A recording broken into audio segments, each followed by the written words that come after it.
Эдхүлгийн дөрөг зэгнэн хэн төрдөөби эдмэн жорооморны шанхны үзүүрийн чичиргэн тэнгэрийн салхинаас устыг дээрэн гаргаж үзээгүй тэнэгэр говийн сүрэг онгон хулангийн уруунд эдхүлгийн дөрөг эзэгнэн хэн төрдөөби.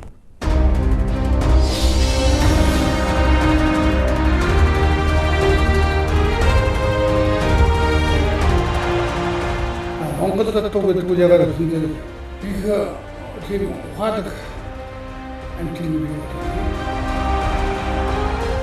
Монгол улсраа төгөлдөг авах гэсэн хийдэг атгаа байдаг.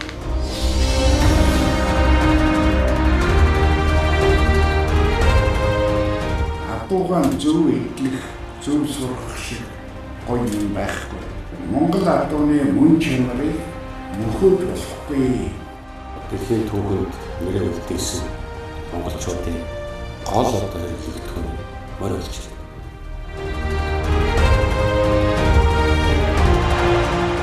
Ер нь Монгол морь гэдэг бол онцгой.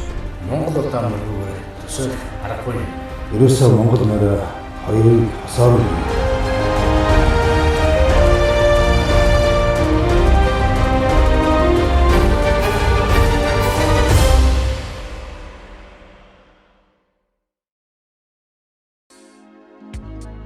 За монголчуудын дайн байдлын түүхийг Монгол удаан морьгоор төсөөлөх аргагүй юм. ер нь цэрэг дайны урлагт морины өгүүлбэр суулгуур маш өндөр. Ялангуяа дунд цууны түүх гэж ярих юм бол ер нь морины тухай түүх, морь хүн хоёр хамтдаа дунд цууны түүхийг бүгд нь тэрхийн түүхийг бүгд бүтээсэн гэж болно л доо. Хүний өрнөөс эхлээд Монголын эртний улсууд 13-р зууны одоо Чингис хааны ялах хамжилтын түүхч одоо Монгол морьтой одоо зайлшгүй холбоотой Монголчуудын түүхэнд Монгол морины хоногс төсөв эсрэг.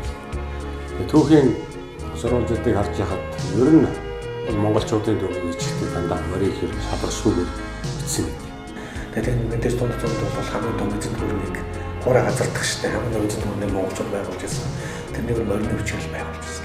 Өмнөд улсын одоо төв сурвалжуудад бол одоо морь монож номсон магсаж явахс гэж дандаа нэрлсэн. Хятадын уудыг гэдэг хаан хүмүүстээ найрамдлан гэрээ байгуулахдаа бол түшмэлийн ус бол цагаан ус урагш байна. Хойшоо бол нум садагтай морьтой хүмүүсийн ус бол ингээд тусдаа энэ хоёр бол хамтдаа энэ зэрэг суулсан байгаа гэдэг гэрээ хүртэл байгуулсан. Монгол морь бол хурд. Монголын номсон бол технологи. Тэргүүний технологи.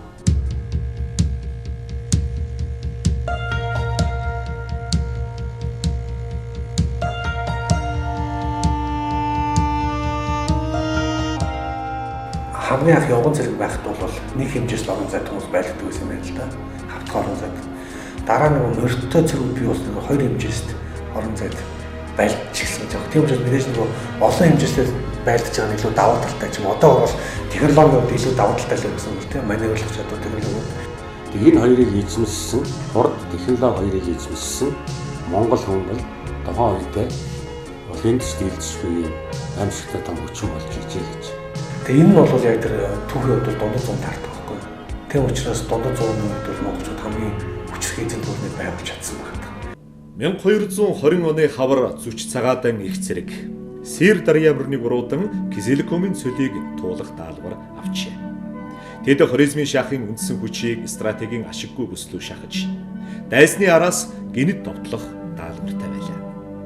40-оос 50 мянган цэрэг бүхэл амьд амьтан амьдрах боломжгүй Кизилкумын цөлийг тэд амхан чирэг мордийнхоо тэсвэр төвчээрээ даван туулж чадсан.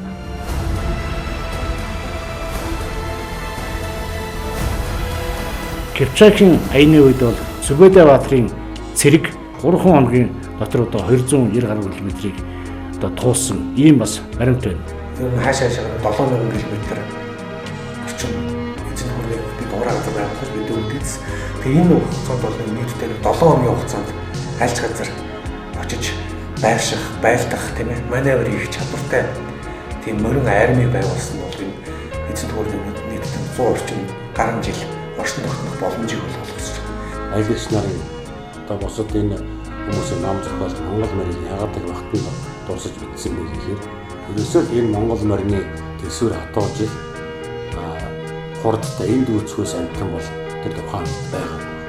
Тухайн үед Монгол морь бол өнөөгийнхөөр бол пуужин, танк энэ стратегийн зэвсэгдэл байж гэж. Монголчуудын өрн зүгт хийсэн аян дайны үед болсон гайхамшигтай нэгэн ялалт бол өнөөгийн Турк улсын нутагт 1243 оны 6 дугаар сард болсон Кассидагийн тулалдаа юм а. Дайсны элтэд давуу хүчтэй тулгарсан Монгол цэргүүд өдөж хөдөлгөх, нохой хэрэг тактик хэрэглэн дайсныг араасаа дагуулсан цагтаач. Отоонд байсан цэргүүд дээр аваачин бот мэргэж чадсан.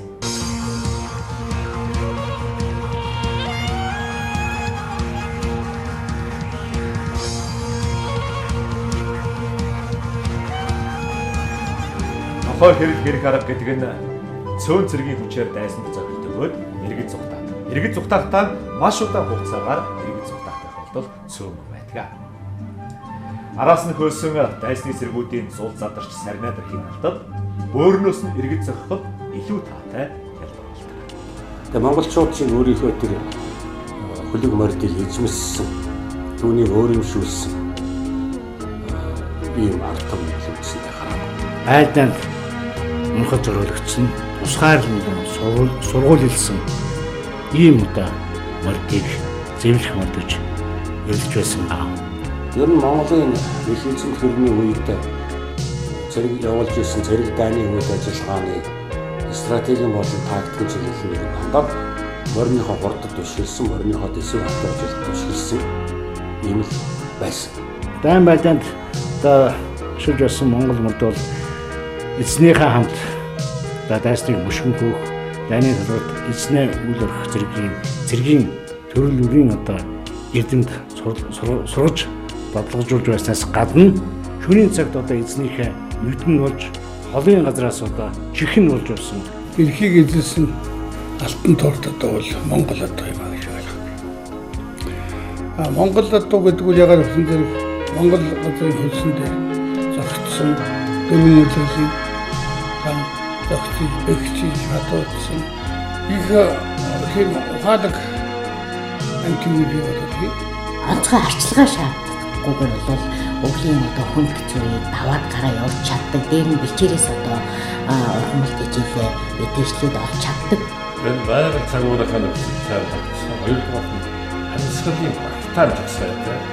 Осод одоо төрлийн устдаг үүдрийн адуунаас тэсвэр хадгаллаараа ялгахтан онцлогтой байдаг. Энэ тал хоёр орон нутгийнхаа байгалийнхаа төсвөр хадгалж зогтсон. Өвийн дэв өрмөц дан авиас чанартай учраас төсвөр хадгалж явах бол 100%. Эдийн засгийн үйлдэл бэлчээрийн малаачууд ганц тогтсон. Өөрийнхөө үр төлийг хамгаалах чадвар сайтай.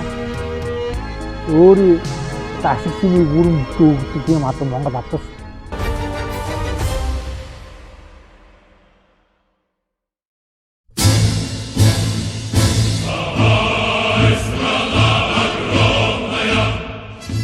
Бүхнийг фронтод уриалдар өрнүүлсэн тухайн аянд монголчууд 485 мянган артиллер зөвлөж, энэс 33 мянган фронтын хатан зэрэгээр хамгаалж авчээ. Энэ хагас сая шахам морь дэлхийн 2 дугаар дайны энэ бүдүүдийн тактикийн болон стратегийн нартай маневр хөдөлгөөн хийхэд онцгой болчихсон. Фронтод одоо өөрсдийнхөө акт мордыг, сайн одоо мордыг бэлгэлэх энэ хөдөлгөөнд ард иргэд бол маш идэвхтэй оролцож байсан. Энэ бол зөвхөн ердийн үзэл болсон. Ардууд удаан аримдан шилдэг самардан өгч байна.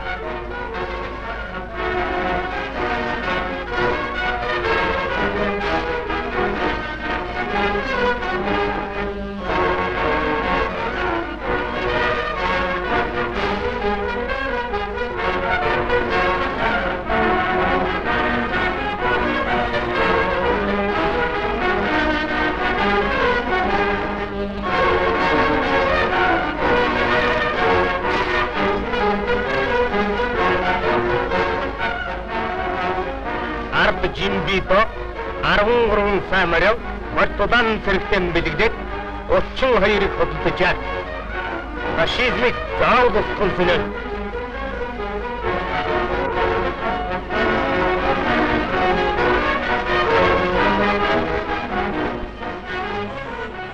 миний одоо өвөөгийн том ахдаг Үнчис гэдэг хүн адуу гэдэг нь үжсэн. Даваасанбуу гэдэг хүн адуу гэдэг нь үжсэн. Шарвсанбуу гэдэг хүн адуу гэдэг нь үжсэн. Одоо манай Эрдэнэ мандлын тийм түүхэн номон дотор бичээтэй байд. Монгол морь бол бижижигтэй ч гэсэн хол цамд их ачаад авдаг гэж тухайн юм нөгөө Оросын зэргүүдийн дуртгалд байдаг байхгүй. Анх нөгөө Монгол морийг очих аягүй голж исэн гэдэг. Оросын холбооны улсын Ахмад Дайчин Федосович дурсамж тэмдэглэлдээ ийхүү бичжээ. Монголын ард түмнээс олон мянган агт морьдоо зөвлөлтийн улаан айрамд тухайн үед бэлтгэж байсан. Тэр үйл их хахир хатуу үйлсэн. Надад хээр зүсний нэг морь хуваарлан өглөө. Морь маань намайг таах үнэрлэж байгаад цөмрөхгүй газрыг олоодч. Харин нөгөө өндөр морьд маань намайг тишэгдэж намгаас гарах гэж нилээд ажил болтгосон. Би мориндоо Монгол гэж нэр өгсөн. Тагнуулын сумын ихэнд Монгол гэд хоёр маань явдаг байлаа. Бусад цэргүүд өвлийн хагар хүйтэнд мордоо хаалгах гэж бөөн ажил болж байна. Харин би хээвнийг дугжирч гэдэг байлаа. Монгол маань цас угаж байгаад өвсөн өөрөө болгоомдчих.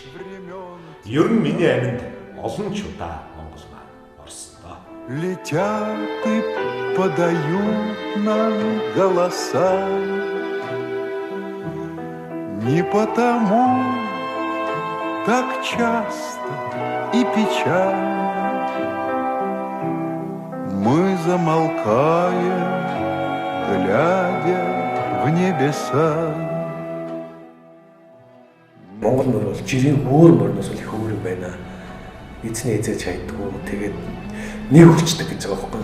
Тэгээд тэр цэргүүдийн орц цэргүүдийн мөрдөлт бол нэг надтай хамт байлтаад иддэг гэдэг. Тэр нэг сонир гэдэг байхгүй. Юу хийж байгаагаа аюусаа ойлгодог маш ухаантай морь гэж. Саяхан одоо дэлхийн дайны ойд зориулсан энэ үеэр Монгол морин зориулсан энэ дэлхийн 2 дугаар дайнд Монгол морины оруулсан хувь нэмийг үнэлж Москва хотноо сайхан хөшөөд урсгал босгосон. Ерөөсөө Монгол морь хоёрыг хосоор нь хийв тийм үү? Дорн дангаас гаралтай баримлж очир болдыг өөрч одоо энэ саналаа хэлсэн. Хоёр морийг тэгээд түүхийнхээ юм дээр одоо энэ их боо чирээ явж байгаагаар л дүрслэе гэсэн. Тэгэд ялтан дэмүүлсэн Монгол морь. Ийм нэр маань амарчсан. Хамгийн гол нь энэ хөшөөг ийдсэн. Гэхдээ Монгол морьныхаа дээр 500 мянган акт морь маань нэгэн ч буцаж Монгол улсад ирээгүй. Тэр морьныхаа одоо энэ гавьяаг л мөнхлий гэсэн. Нэгийн цуванд орвол яа энэ одоо 500 мянган морь. За яг нэг морь маань бол өөрийнх нь урт нь 2.5 м. За дэшээ нэг яг нэг метр 50 зайтай аваад энэ 4 м гэж тооцоо 500 мянган морь болчихсон. 2000 км болох юм аа. Улаанбаатар хотод одоо энэ цувааны маань сүүл нь Улаанбаатар хотын төв зэг дээр байлаа. Төрүүчийнх нь агт морь бол Красноярск хот Улаанбаатараас 2000 км очсон байх шүү гэхдээ хүмүүс гайхаад байдаг байхгүй. Өөдөө үнэн үү гэдэг. Тэгээд та нар 2000 км замыг ингээд туулалтаа замдаа нэг ч мөр тасрахгүй яваад. Тэгээд ийм бидний гавьяа байгуулсан байхгүй юу? Америк нэгдсэн улсын Пендлтоны армийн цэцэрлэг түрээнд Монгол хул морины хөшөө бий. Энэ бол Америкийн зэвсэг хүчний бүхий шагналыг хүртсэн Монгол адуу юм а. Түүхэнд нэр нь тодоор өчигдөж үлдсэн давжаахан биетэй энэ Монгол адуу 1954 оны Солонгосын дайнд орсон. Ятад хойд Солонгосын шуурган гадын дундуур ястай гайхамшиг итүүлсэн гэдэг юм.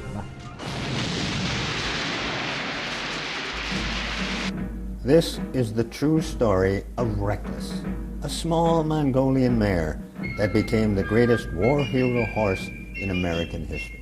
Тэр гүү Монгол гүү яг ч мэдгүй тэндээс нөгөө Монгол адуунаас ч юм уу авцсан тийм. Тэгээ тэр яадаг вэ гэхээр нөгөө сум өрсөл зүгдэг.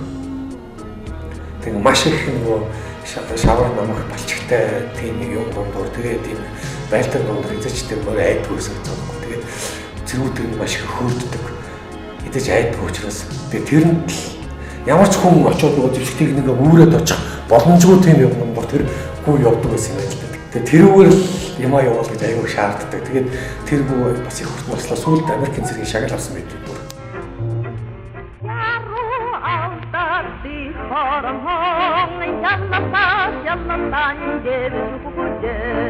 Jag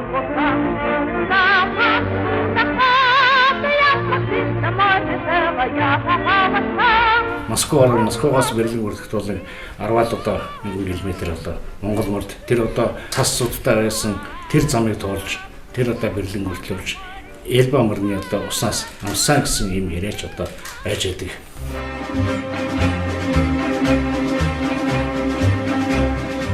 Монгол орныхоо 15 аймгийн 88 сумын нутгаар за 10,493 км замыг нийт 188 хоногийн хугацаанд буюу 6 сар 10 хоногийн хугацаанд туулан өнгөрсөн байдаг л да.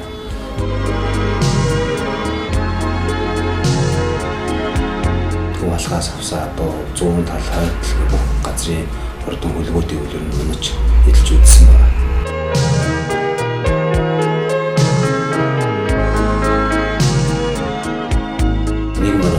Монголын бүтэн огт сэлгэгдээгүй, огт амраагүй буюу яг бид нартай аяллаахан гараг эхлээд буцаад аяллаахан төгсгөлийг хүртэл бид нартай хамт ирсэн байна. Одоо энэ зурган дээр харагдаж байна. Олон мянган километр замыг туулах тэр хүнд бэрхшээл бүх юмнуудыг бол яг өөрийнхөө одоо шанц харж өөрийнхөө ган дүрэн дөрөөр туулж барсан гэж бид боддог. Тэгээ бид нар бол ер нь аяллаагаа хугацаанд бол өдөртөө дунджаар 80-аас 90 км явдаг байсан. Зуны дэлгэр цагт бол 120-30 явах жишээ нь. За ингэж явж байхад бол морд бол ер нь бас Монгол морд нэг тэгж яг өөрснөө яг өөрөө зүгээрээ эцэж байгаа ядарч байгаа юм бол ажиглагдаагүй.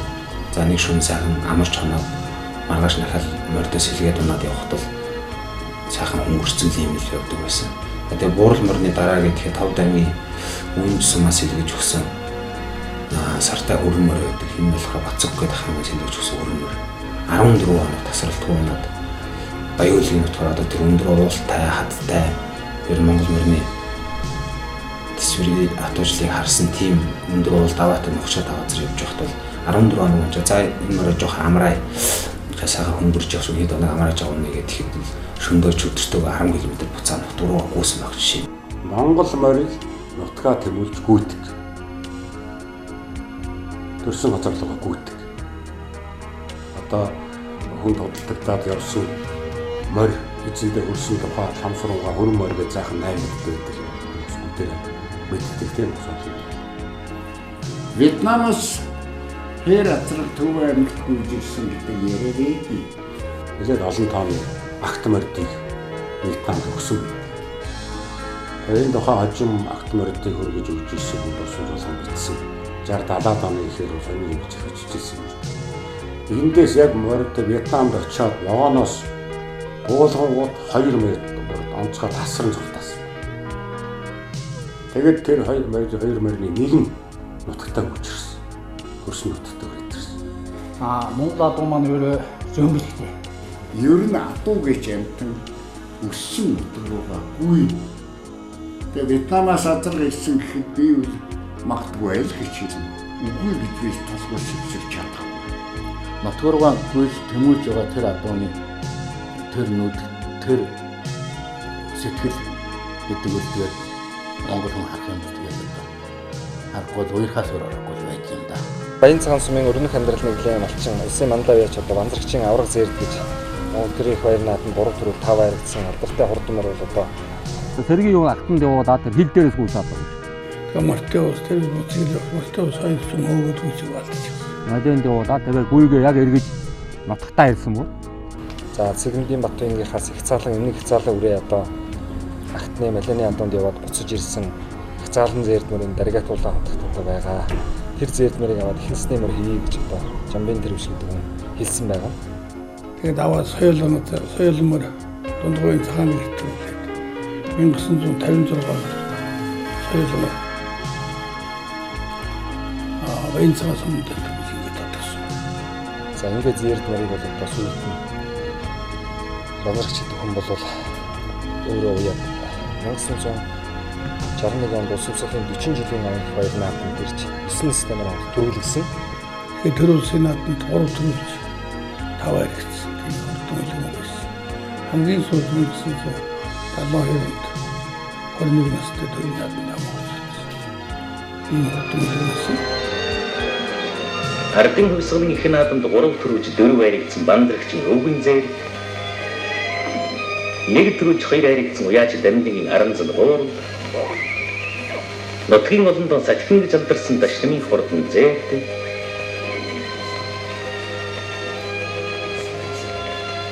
сумдын хурдан ширэг зэрэг алдарт төмний хүүд иржээ. Манай улс 1989 онд Монгол адуу албан ёсоор үйлдвэр болж баталгаажуулж дэлхийн үйлдвэр өмгийн малын гений санд орил удмын санд бүртгүүлсэн байгаа юм аа. За энд адуу дан бүртгүүлэхэд Монгол үйлдвэрийн адуу ундаг эдлэгээний чиглэлийн түүний дотроо хурдны болон унлагын чиглэлийн хоёр омогтой тэр нь тис гал шараа гэж ингэж тэр гений санд адууга үйлдвэр баталгаажуулсан байгаа. Би одоо Овсангийн дэцсүн дэсийн өнгийг үтсээ сайн хатуу юм билээ. Том чадуу юм билээ, урт чадуу юм билээ. Хурдан морных нь чөж бүхний харьцаа алдагдах гээд байд юм билээ. Сум нь их урт хүзүү чэжин богно. Тэгээд амун хүзүүний бэр дотор ийм адуунууд нь хурдлахгүй байх. Чэж бүхшин тэнцүү тэр сайхан урт сумтай, тэр сайхан өндөр дэсийн адуу сайн хуйх юм бол үнэхээр хурдтай сайхан адуу байна гэдгийг харагддаг. За ер нь Монгол адуу дотор бол олон тухайн байгаль цагуурийнхаа нөхцөл зохицсон олон одоо хөвшил улам бий. Тэгээд дахад адуугээд хойд нүсэн туйлд очиж байсан маш их хүлэн бол одоо маш их тийсвэрлэх чадвартай 50-аас 60 см цасан дараас өөрийнхөө өөстэй жийлийг олж иддэг.